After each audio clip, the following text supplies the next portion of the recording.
Hello friends, कैसे हो आप लोग। तो आज का हमारा टॉपिक है मैथ का पेडागोजी क्वेश्चन। आज हम पढ़ेंगे मैथ के पेडागोजी के क्वेश्चन का प्रीवियस ईयर क्वेश्चन पेपर। देखो, आपका एग्जाम अब ज़्यादा दिन नहीं बचा है। 20 अगस्त को आपका एग्जाम है, बहुत जल्दी क्या है पास आने वाला है। तो आज आपका क्या है 15 तारीख हो गया है, 15 जुलाई हो गया है। तो आपको कितने एक मंथ बचा है। तो अब इस एक मंथ में आपको क्या करना है, ज़्यादा से ज़्यादा क्या करना है, आपको PYQ क्वेश्चन लगाने हैं। प्रीवियस ईयर क्वेश्चन पेपर अगर ज़्यादा से ज़्यादा लगाओगे तो क्या है आपके क्वेश्चन ज़्यादा सोल्व होंगे। और जो आपके पेडागोजी का जो सेशन है, इसको आप क्या करना है, ज़्यादा से ज़्यादा जो आपके नेगेटिव टैग वर्ड है, पॉजिटिव टैग वर्ड है, इसको ज़्यादा सोल्व करना। मैंने आपको पॉजिटिव और नेगेटिव टैग वर्ड करवा दिया है, और सब्जेक्ट का एक साथ करवाया है और एक एक सब्जेक्ट का मैंने अलग अलग करवाया है। आप जाके देख सकते हो, ठीक है। चलिए हम देखते हैं। देखिए हमारा पहला क्वेश्चन है।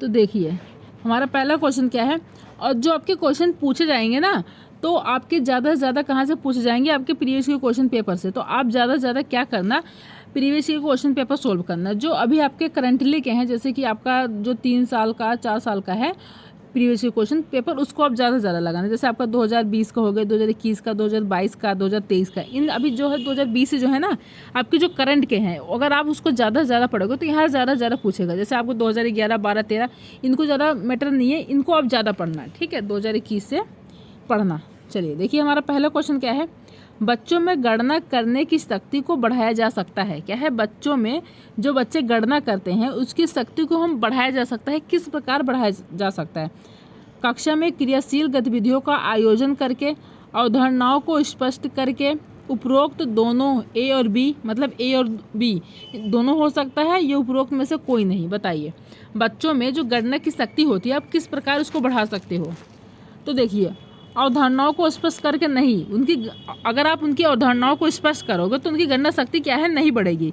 और जब नहीं बढ़ेगी तो ये तो आपका होगा नहीं, क्योंकि आपका बी तो गलत हो गया, तो आपका ए हो जाएगा। क्या है, कक्षा में आपके क्रियाशील गतिविधियों का क्या है आयोजन करोगे। जितना ज़्यादा आप क्या है क्रियाशील गतिविधियों का आप आयोजन करोगे, उतना ही बच्चों में क्या होगा, गणना शक्ति का क्या होगा, विकास होगा। उतना ही क्या है हम बढ़ा सकते हैं। तो ए आपका राइट आंसर हो जाएगा। अगला क्वेश्चन देखिए। अगला क्वेश्चन है, एक अच्छा गणितज्ञ होने के लिए कौन सी विशेषता होनी चाहिए। क्या है, आपको क्या होना है, एक अच्छा गणितज्ञ होना है, तो आप कौन सी विशेषता ऐसी होनी चाहिए जो आपको क्या है एक अच्छा गणितज्ञ बना सकती है। देखो, सूत्रों को याद करने की क्या है, सूत्रों की याद करने की विशेषता होनी चाहिए आपकी, नहीं। समस्या समाधान की, उपरोक्त A और B दोनों, यह आपका हो जाएगा सभी अवधारणाओं को समझने, लागू करने और उनमें संबंध स्थापित करने की, क्या है, उनमें संबंध स्थापित करने की विशेषता होनी चाहिए। देखो, सूत्रों को याद करना आपका क्या होगा, नेगेटिव टैग वर्ड है। समस्या समाधान की नहीं, ये भी नहीं होगा। आपका समस्या समाधान आपका पॉजिटिव है, लेकिन आपका ये इसका आंसर नहीं होगा। अगर आपको एक अच्छा गणितज्ञ बनना है तो आप में क्या विशेषता होनी चाहिए, सभी अवधारणाओं को क्या है आपको समझ में आना चाहिए। क्या है, सभी जितनी भी अवधारणाएं हैं आपको समझ में आना चाहिए, लागू करने और उसको लागू करना आना चाहिए। उनमें क्या आना चाहिए, आपको संबंध बनाना आना चाहिए, संबंध स्थापित करना आना चाहिए। तो क्या है, आप एक अच्छा गणितज्ञ बन सकते हो, ठीक है। तो डी आपका क्या हो जाएगा, राइट आंसर हो जाएगा। अगला क्वेश्चन देखिए। अगला क्वेश्चन है आपका थर्ड, प्राथमिक स्तर पर क्षेत्रफल की अवधारणाओं को समझाने की शुरुआत की जा सकती है। क्या है, प्राथमिक स्तर पर क्षेत्रफल की अवधारणाओं को समझाने की शुरुआत की जा सकती है। आपका क्या हो जाएगा, नोटबुक, पाठ्य पुस्तक, पेंसिल बॉक्स आदि की किसी वस्तु के क्षेत्रफल की तुलना करके। यही आपका क्या हो जाएगा, राइट आंसर हो जाएगा। क्या है, हमें प्राथमिक स्तर पर क्या है क्षेत्रफल की, जो क्षेत्रफल होता है उसकी अवधारणा को क्या है हमें समझाने की क्या है शुरुआत की जा सकती है। कैसे हम शुरुआत करेंगे, पहले क्या करेंगे, नोटबुक, पाठ्य पुस्तक, ठीक है, पेंसिल बॉक्स आदि की, इन सब की क्या है, आदि की किसी वस्तु के क्षेत्र की तुलना करके। इन सब का क्या है, किसी वस्तु के साथ क्या है हम तुलना करेंगे, क्षेत्रफल की क्या है तुलना करेंगे। तो क्या है, इससे बच्चों के क्या है समझ में आएगा। तो ए ही आपका क्या हो जाएगा, राइट आंसर हो जाएगा। और पॉइंट देखो, और पॉइंट है आपका, क्षेत्रफल के सूत्रों को स्पष्ट करके नहीं, लंबाई चौड़ाई की मानक इकाइयों का प्रयोग करके नहीं, बच्चों को अधिक से अधिक अभ्यास करवाकर नहीं। अभ्यास करवाना, अधिक से अधिक अभ्यास करवाना क्या है आपका नेगेटिव टैग वर्ड है, ठीक है। तो क्या हो जाएगा आपका ए आपका राइट आंसर हो जाएगा। अगला क्वेश्चन देखिए। अगला क्वेश्चन आपका, कक्षा 3 की गणित की अध्यापिका बिमला प्रकाश बच्चों को प्रेरित करती है कि बिंदुओं के ग्रिड पर आकृतियाँ बनाए, इससे कि बच्चों क्या हो। इसमें देखिए क्या कहा जा रहा है क्वेश्चन में, कक्षा 3 की गणित की अध्यापिका विमला प्रकाश बच्चों को क्या है प्रेरित करती है कि बिंदुओं को ग्रिड पर आकृतियां बनाए। इससे बच्चों के क्या होगा, रुचि का विकास होगा, अवलोकन का विकास होगा, समरूपता की समझ विकसित होगी और क्रियाशीलता का विकास होगा। बताइए आपका कौन सा हो जाएगा इसमें से। तो देखिए इसमें क्या होगा, आपका समरूपता की समझ विकसित होगी। ठीक है, क्या होगा, अगर क्या है इसमें कक्षा 3 में एक बच्चे हैं और क्या है उसको क्या कर रही है, बिंदुओं के ग्रेड पर आकृतियां क्या है बनाना है, सो बच्चों को क्या है समझाना है। तो क्या होगा, इससे बच्चों की समरूपता की क्या है समझ विकसित होगी। तो सी आपका राइट आंसर हो जाएगा। अगला क्वेश्चन देखिए, अगला क्वेश्चन आपका स्कूली गणित में ज़्यादा जोर क्या है, स्कूली गणित में क्या है आपका ज़्यादा जोर देना। तो क्या होगा आपका तथ्यात्मक, तो आपका पहला क्या है, तथ्यात्मक ज्ञान पर दिया जाना चाहिए, प्रक्रियात्मक प्रवाह पर दिया जाना चाहिए। देखो इसमें क्या है क्वेश्चन में, स्कूली गणित में ज़्यादा जोर किस पर देना चाहिए, तथ्यात्मक ज्ञान पर दिया जाना चाहिए। ये भी आपका क्या हो जाएगा कि हाँ तथ्यात्मक ज्ञान पर भी क्या है दिया जाना चाहिए, प्रक्रियात्मक प्रवाह पर भी दिया जाना चाहिए, संकल्पनात्मक समझ पर भी क्या है दिया जाना चाहिए। तीनों क्या है आपके, तीनों पॉजिटिव है, तो तीनों ही क्या हो जाएगा आपका राइट आंसर हो जाएगा। तो डी क्या हो जाएगा आपका राइट आंसर हो जाएगा, उपरोक्त तो सभी हो जाएगा। ठीक है, चलिए अगला क्वेश्चन देखिए। अगला क्वेश्चन आपका है गणित में मानसिक कार्य संबंधित है। बताइए गणित में मानसिक कार्य आपका संबंधित है कौन सा है, गणित के सैद्धांतिक पक्ष से, गणित के व्यवहारिक पक्ष से, गणित के प्रायोगिक पक्ष से, या आपका डी है इनमें से किसी से नहीं। तो देखिए आपका जो गणित में मानसिक कार्य संबंधित है, गणित के सैद्धांतिक पक्ष से नहीं है, गणित के प्रायोगिक पक्ष से भी नहीं है, गणित के व्यवहारिक पक्ष से है। क्या है, गणित के व्यवहारिक पक्ष से आपका गणित में मानसिक विकास है। तो बी क्या हो जाएगा आपका राइट आंसर हो जाएगा। अगला देखिए, अगला है रेखा गणितीय आकृतियों के शिक्षण में सर्वप्रथम प्राप्य उद्देश्य क्या है। बताइए ज्ञानात्मक, अवबोधात्मक, कौशलात्मक या अनुप्रयोगात्मक, इन चारों में से आपका कौन सा हो जाएगा। देखिए रेखा गणितीय आकृतियों के शिक्षण में सर्वप्रथम आपका प्राप्त उद्देश्य यह है, आपका ज्ञानात्मक नहीं है, अवबोधात्मक नहीं, सबसे पहला सर्वप्रथम उद्देश्य आपका क्या है, कौशलात्मक है। ठीक है, कौशलात्मक आपका उद्देश्य है। तो सी आपका क्या हो जाएगा, राइट आंसर हो जाएगा। अगला देखिए, अगला आपका है को गणित सीखने में कठिनाई होती है, को नहीं है आपका, शायद क्वेश्चन कुछ और है। ठीक है, उसकी समस्या का समाधान है। ठीक है, ये क्वेश्चन शायद आपका आधा टाइप हो गया है, पूरा क्वेश्चन क्या है ये भी तो मुझे समझ नहीं आ रहा है। देखो इसका मतलब कि, लेकिन मैं आपको बता दे रही हूँ उसका आंसर आपको क्या हो सकता है इसकी समस्या समाधान में। उपहार देखो, तो देखिए आपका क्या है, इसमें क्वेश्चन में क्या है, गणित सीखने में कठिनाई होती है, उसकी समस्या का समाधान कैसा है, आपका ये क्वेश्चन है। ठीक है, गणित सीखने में क्या है, कठिनाई होती है, उसकी समस्या का समाधान कैसा हो। उपहार देना, बच्चों क्या है, उपहार दोगे तो बच्चे सीख जाएंगे, नहीं।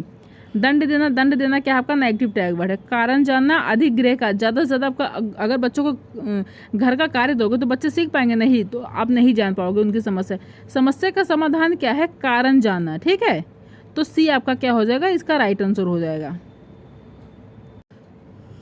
तो देखिए इसका आपको पूरा क्वेश्चन कैसे बनेगा, बच्चों को, ठीक है, क्या बनेगा, बच्चों को क्या है, बच्चों को गणित सीखने में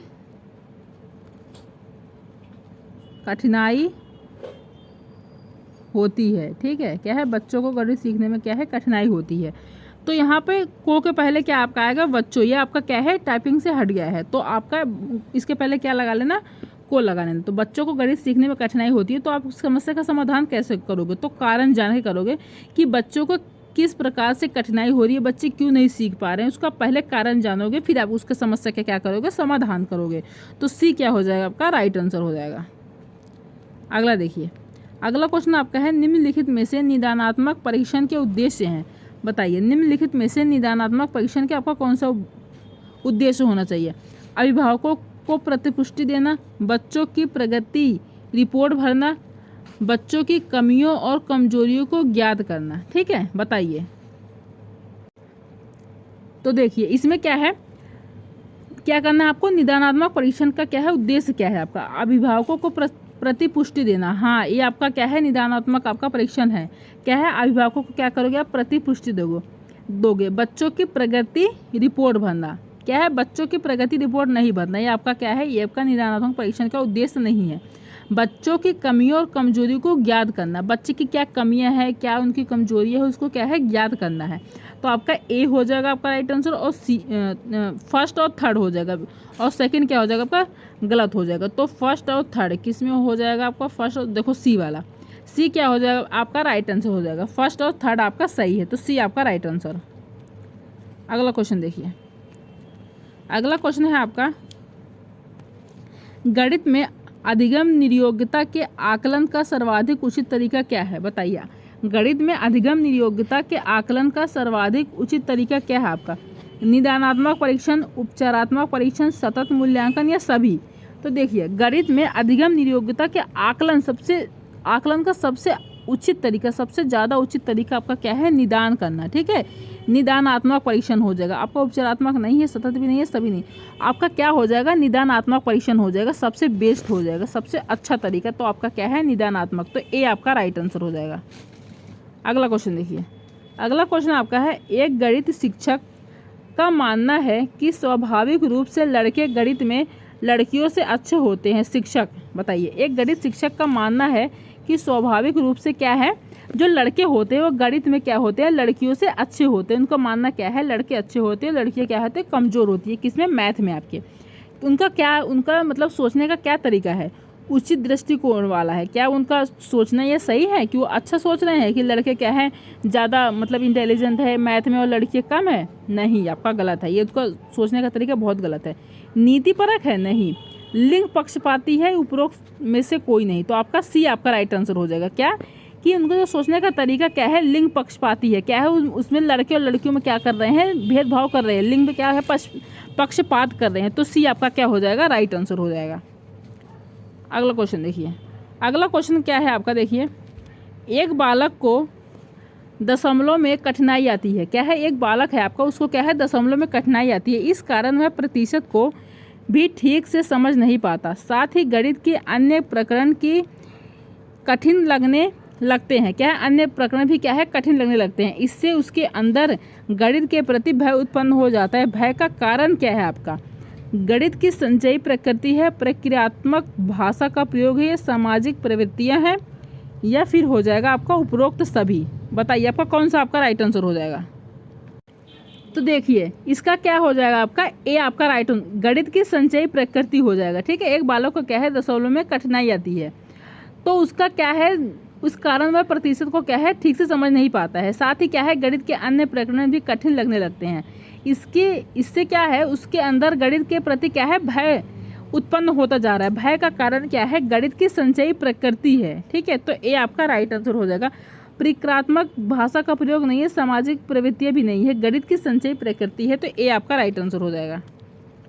अगला क्वेश्चन देखिए, अगला क्वेश्चन आपका है, गणित के अध्ययन से एक बच्चे में किस गुण का विकास होता है। बच्चा जब गणित का क्या है, गणित पढ़ता है, मैथ पढ़ता है, तो एक बच्चे में आपका किस गुण का आपका विश्वास होता है, आत्मविश्वास का, तार्किक सोच का, विश्लेषण का, इनमें से सभी। तो देखो, जो कोई भी पढ़ रहा है मैथ आपको भी पता है कितनी इंपॉर्टेंट है। आप कहीं पर भी जाओगे, मैथ क्या है, हर एक जगह आपके मैथ इंपॉर्टेंट। अगर आप किसी बाज़ार में भी चले जाओगे, ठीक है, अगर आप क्या है, 1 किलो आप चीनी ही लेने क्यों ना जा रहे हो, ठीक है, आप 1 किलो शक्कर लेने जा रहे हो, आलू लेने जा रहे हो, प्याज कुछ भी लेने जा रहे हो, तो आपको क्या है, अगर मैथ नहीं आएगा कि आपको क्या है कि 20 रुपये किलो है, आपने 100 रुपये का नोट दिया है, आपका 30 रुपये किलो है। ठीक है, 30 रुपये किलो है, अब उसमें से क्या है, आपको कितने वापस करेगा दुकानदार, 70 रुपये वापस करना है। तो अगर आपको मैथ नहीं आएगा तो आप कैसे जोड़ पाओगे। ठीक है, तो मैथ क्या है, सबसे इंपॉर्टेंट है। तो इससे क्या होता है, गणित के अध्ययन से बच्चे में क्या होता है, आत्मविश्वास बढ़ता है। इससे क्या होता है, आत्मविश्वास बढ़ता है।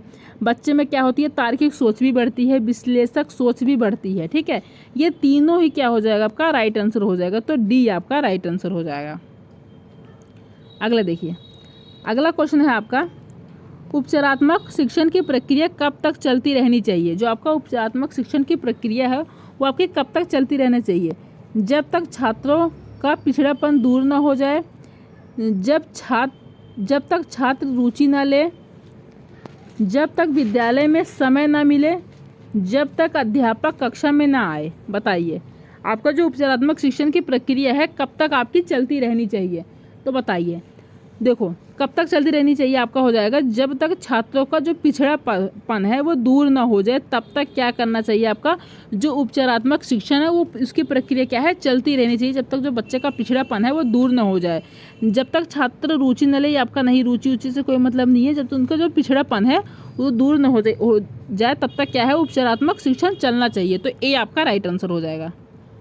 अगला क्वेश्चन देखिए, अगला क्वेश्चन आपका है, छोटी कक्षाओं में गणित विषय में रुचि उत्पन्न करने के लिए पढ़ाने का तरीका होना चाहिए। क्या है, छोटी कक्षाओं में गणित विषय में रुचि उत्पन्न, जो आपकी छोटी कक्षाएं होती है उनमें क्या है, गणित विषय में रुचि उत्पन्न करने के लिए पढ़ाने का तरीका क्या होना चाहिए।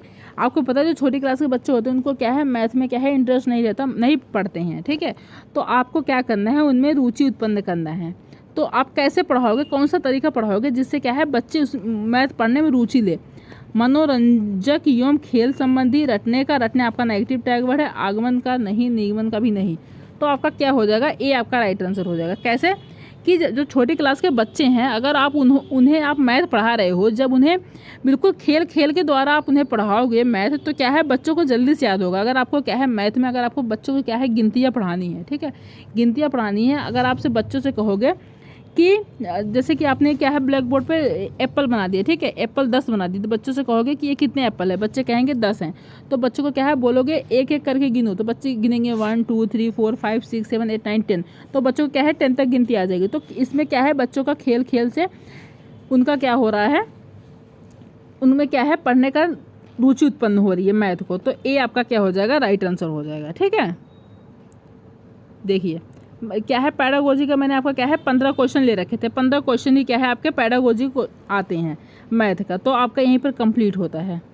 ऐसे ही क्या है, अगर आपको ऐसे ही मैथ का न्यूमेरिकल क्वेश्चन सोल्व करना नहीं आता है तो आप ज़्यादा से ज़्यादा क्या करना है, आपको पैडागोजी के क्वेश्चन ज़्यादा सोल्व करने हैं। इससे क्या है आपके 15 में से 15 नंबर आपके आ जाएंगे, ठीक है। चलिए आज के लिए इतने काफ़ी है, मिलते हैं नेक्स्ट वीडियो में। अगर आपको वीडियो पसंद आई हो तो लाइक कर देना, सब्सक्राइब कर देना और शेयर कर देना। Thank you.